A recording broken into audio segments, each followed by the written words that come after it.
Okay, so when I really take time and think about it and deconstruct it in my head of as to why politics and why building anything political or trying to think of a better future as a young person today, why it's so fucking garbage and horrible, and kind of why it feels like anything can't ever really get better, and it feels like there's no point in even trying because nothing will ever change.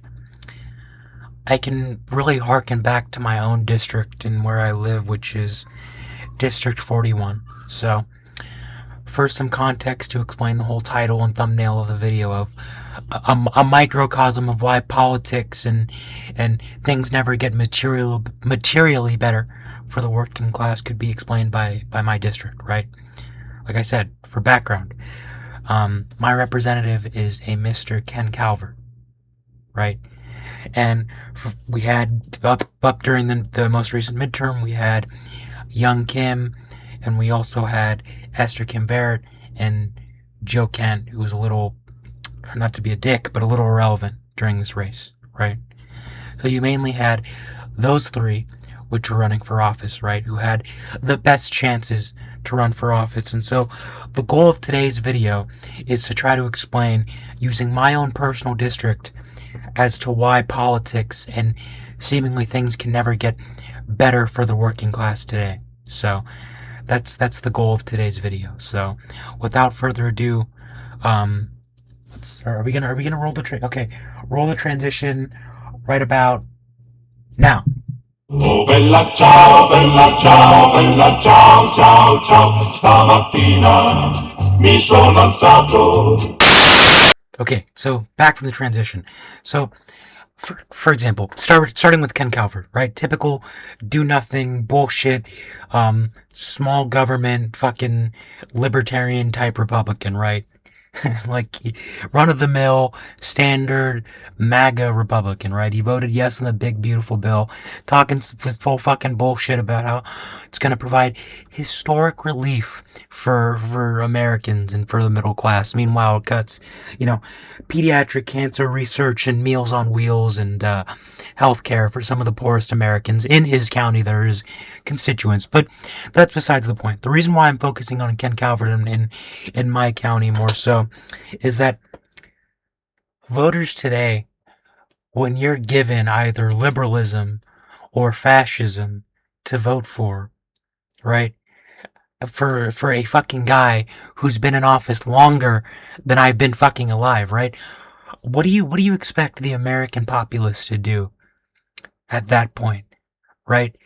All the American populace, or at least people that are around my age, maybe a little older, have known is this fucking guy who does nothing for the people, never holds any town halls, and is just another bullshit conservative politician who, when you check his website and read his positions and what he quote-unquote stands for, it's just a ton of jargon and fucking bullshit and word mincing that really makes no sense or has no substance, right? And Ken Calvert's only one part of the equation, right? And the point in which I'm trying to drive home is, how can you ever expect or want things to change when what you're feeding the American populace and your constituents is the same old machine that hasn't worked for the past, like, fucking 100 years in America, that hasn't worked for middle class and poor whites or anybody who's black and brown like myself? You can't expect things to change when you keep trying the same fucking strategies and keep pushing the same politicians like Ken Calvert, pictured right about there, who doesn't do shit, who votes yes on the big beautiful bill, who has a track record of voting yes for corporate tax cuts that help no one, who doesn't want cow care, who doesn't think health care is a human right. And just to finish the Ken Calvert section with this, when I say you know what I mean by Ken Calvert, and I know you know what I mean if you're watching this, by a typical do-nothing Republican who votes no on everything, who takes money from fucking Israel and every corporation, who's basically just a glorified fleshlight for foreign interests and corporations, like Ken Calvert is, right? As pictured. So that's Ken Calvert and his mediocrity, and him being a fleshlight for corporations is only one part of the equation, right?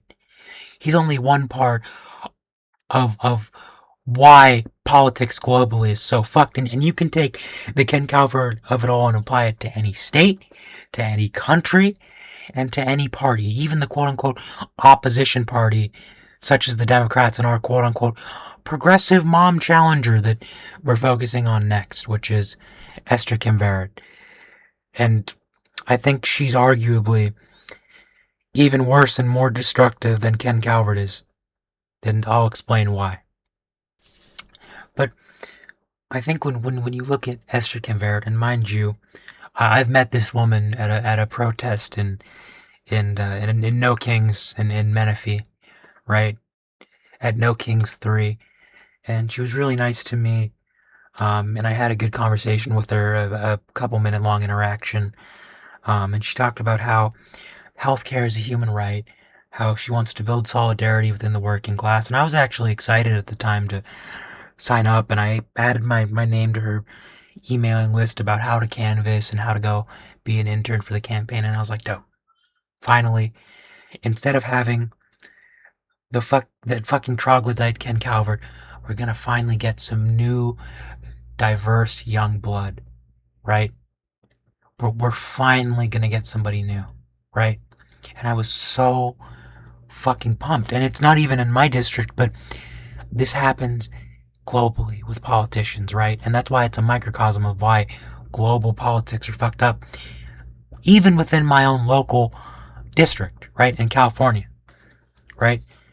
And especially because American politics have a massive, and especially American foreign policy has a massive effect on the global south, and how, countries like Yemen or Palestine or Mexico or any less fortunate countries that happen to be in the way of American imperialism and American interests, corporate interests, right? If you look at the banana republics and what happened there, right? If you are in the way of American interests as a foreign nation, right, then you can get fucked. Fuck you if you're a foreign nation, because at the end of the day, American politics and our effect on the rest of the world is so outsized because of our power and because of our military and what we've been able to historically do to the rest of the globe. Basically just using the especially poor, more affected countries as our fucking fleshlight for corporate interests and resource extraction, for example. But getting back to the main point, right? I was excited for Esther Varet, I really was. And when I started researching this woman's platform before wanting to volunteer, I originally was like, okay, cool. She thinks healthcare is a human right. She has some more liberal endorsements, which I wasn't a fan of, like Jasmine Crockett. But I'm like, you know what? She thinks healthcare is a human right. She thinks that we need to transfer wealth from, the upper echelons and the 1% of society back to the middle class. She wants to fund education. She wants to do so many things in her platform that will genuinely help a lot of people, and I should be putting some of those, which I probably can't think of right now, up on screen right about there, right, as an example to further my point. And I think healthcare is a human right, for an example, just really says it all about what her platform is, in theory, right? And you think, okay, she doesn't take any money from corporations, she doesn't take any money from corporations or APAC or whatever, right? That's great. Damn, we got a real fucking fighter, right? Until I end up reading the fine print and I see an article by Jewish Insider where she's talking about how anti-Israel extremism has decimated the Democratic Party. Anti-Israel extremism decimating the Democratic Party, and I then come to find out that she's a Zionist. And fuck me, that hit me like a goddamn fucking truck. I swear to God it did. It really hit me where it hurts. And it's insane that she would go and do an article for Jewish Insider, and when using a platform like that, or any platform, her first line is talking about anti-Israel extremism. And to that point, right, I say, oh my God, she's a Zionist. She talks about how the Democratic Party, which is hilarious when you think about it in retrospect, has a problem with anti-Israel extremism. And I say, what the fuck is this woman's track record, okay? Let's sit there and let's look into it, right? And I see her arguing on threads, right? Arguing on IG threads, talking about how the far left has an anti-Semitism problem, and that if it were up to Netanyahu and Hamas, they would both do the same thing. That Netanyahu would genocide the Palestinians, which is objectively true, and Hamas would genocide Jewish people, or all Jews, right? And I'm not even going to get into that can of worms. I personally don't support Hamas for a number of different reasons. But to equate Israel to Hamas in that way, to me, is just so disingenuous in my view, right? So this lady who says, okay, I'm a progressive fighter, I'm progressive, right? It's my whole stick. We're gonna run. Healthcare is a human right. And then to sit there and say that we have a problem on the left with far left anti-Israel extremism. That actually, the problem with Israel isn't Israel as a state. It's the Netanyahu government. And oh, you're being anti-Semitic because my husband happens to be Jewish, which, mind you, at this time, I had no idea about. But instead of correctly pointing out how the problem with Israel is not just Netanyahu, it's the Balfour Declaration. It's the inception of Israel as a state, as a colonial project. But instead of being able to point that out, she takes the liberal Zionist trope of saying, oh, it's just forget everything past October 7th never happened. It didn't exist. You don't get to ask those questions because it never happened. And of course, like I'll put some messages that people have gotten that have surfaced on screen about what Esther Kim Varet has said, basically just two siding a genocide. And not to rag on Esther Kim Varet, I will rag on Ken Calvert, but to me, my point about Esther Kim Varet is that there's no two sides in genocide.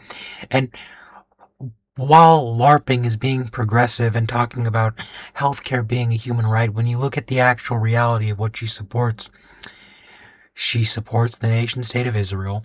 And whenever you call it out, she talks about how, you're being anti-Semitic, or you're hating on her because her husband happens to be Jewish, which is such a moot point, because I don't know if she doesn't understand it or she doesn't want to understand it, that anti-Zionism is not anti-Semitism. But that's what a lot of liberals don't want to understand. And when you look at her endorsements, she's just another liberal who's LARPing as being progressive and talking about how, oh yeah, we're gonna do all these great things, and healthcare is a human right.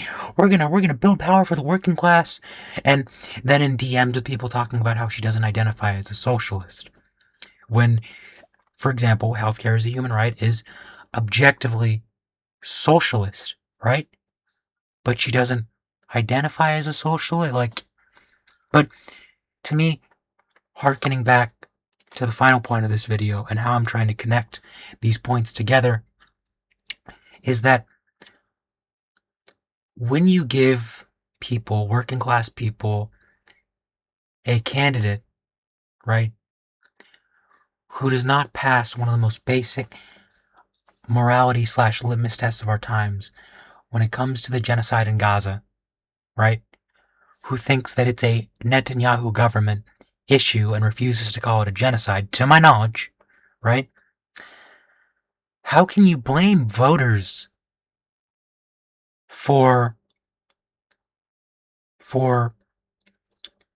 electing the same bullshit and marking the same box with the same name that they've seen since they were kids in Ken Calvert? How can you blame them? Not saying that Ken Calvert should be in office, but when you do not, to make the final point of the video, when you do not put forward candidates that are competent, that are anti-genocide, that are socialist, when you do not have those candidates, and those candidates sit there and they try to run their campaign, and when they try to build momentum, flexing endorsements from Jasmine Crockett, of all people, who takes money from every fucking corporation in the book and has made, I think, a couple trips to fucking Israel, and still, that's mainly why she didn't win the nomination for Senate in Texas, because of her fucking weird pro-Israel allegiance.